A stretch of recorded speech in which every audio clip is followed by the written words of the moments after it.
આ તમે દ્રશ્યો જોયા તે વાવ થરાદની કલેક્ટર કચેરીથી સામે આવ્યા છે। બનાસકાંઠામાં ભારતીય જનતા પાર્ટીના વિજયોત્સવમાં પ્રમુખ જગદીશ વિશ્વકર્માએ જ્ઞાનીબેન ઠાકોર પર ટિપ્પણી કરી હતી, જેના કારણે ગુજરાતના રાજકારણમાં ગરમાવો આવી ગયો છે। અને આજે વાવ થરાદમાં જ્યારે કોંગ્રેસના કાર્યકરો ખૂબ મોટી સંખ્યામાં વિરોધના ભાગરૂપે વાવ થરાદની કલેક્ટર કચેરીએ પહોંચ્યા હતા, ત્યારે કોંગ્રેસના નેતા ગીતાબેન નાઈ અને પોલીસ વચ્ચે જબરજસ્ત ઘર્ષણ થયું હતું। કોંગ્રેસની હવે એક જ માંગ છે કે જગદીશ વિશ્વકર્મા આ સમગ્ર નિવેદનને લઈને માફી માંગે। તો આવો જાણીએ સમાચાર વિસ્તારથી। નમસ્કાર, જમાવટ સાથે હું છું પાર્થ।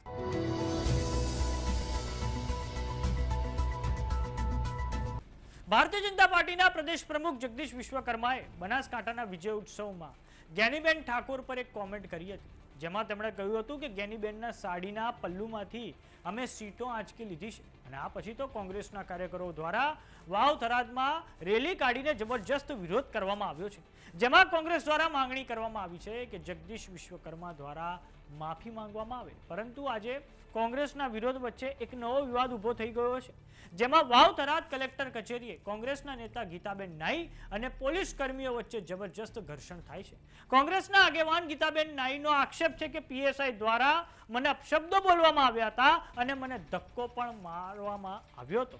આ ઘટનાથી હવે વાવ થરાદ જિલ્લાનું રાજકારણ ગરમાઈ ગયું છે। તો આવો સાંભળીએ કોંગ્રેસના આગેવાન ગીતાબેન નાઈ દ્વારા શું આક્ષેપો કરવામાં આવ્યા છે। ઉપર આવ્યો પીએસઆઈ, મારી આજે આબરૂ લીધી છે પીએસઆઈ એ। હું કોઈ આલતું પાલતું હતી, મારી જેવી મહિલાને જો આબરૂ લેતો હોય ખુલ્લે અમે પીએસઆઈ, પીએસઆઈ નું નામ શું છે? પીએસઆઈ દોડાવે, ભાજપના દલાલો આવે બધા। આ પીએસઆઈ દોડાવે, મને ધક્કો માર્યો। આહિર વિડિયો છે આહિર છે। પીએસઆઈ નું નામ શું છે? તમારી સાથે લો બધું કે સાહિર અમે તમારી સાથે ના, તમારો કોઈ માફી માંગે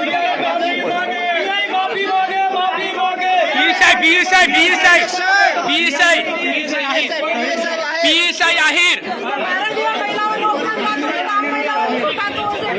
આ મહિલાઓ કેવી રીતે લડશે? તો વાત કરીએ બનાસકાંઠાની, તો થોડાક સમય અગાઉ ભારતીય જનતા પાર્ટીએ બનાસકાંઠા જિલ્લામાં પોતાની જે જિલ્લા પંચાયતો અને તાલુકા પંચાયતોમાં જે જીત થઈ તેને લઈને એક વિજય ઉત્સવનું આયોજન કર્યું હતું, અને જેમાં જગદીશ વિશ્વકર્મા આવ્યા હતા અને તેમણે આ જ્ઞાનીબેન ઠાકોર અને વડગામના ધારાસભ્ય જિગ્નેશ મેવાણીને આડે હાથ લીધા હતા અને આ બંને નેતાઓ પર તેમણે બંને નેતાઓને જાતિવાદી ગણાવીને તેમની પર આકરા પ્રહાર કર્યા હતા। પરંતુ હવે એમણે જ્ઞાનીબેન ઠાકોર પર જે ટિપ્પણી કરી છે તેના કારણે કોંગ્રેસના કાર્યકરોમાં ભારે રોષ છે અને કોંગ્રેસના કાર્યકરોનું માંગ છે કે જગદીશ વિશ્વકર્મા માફી માંગી લે।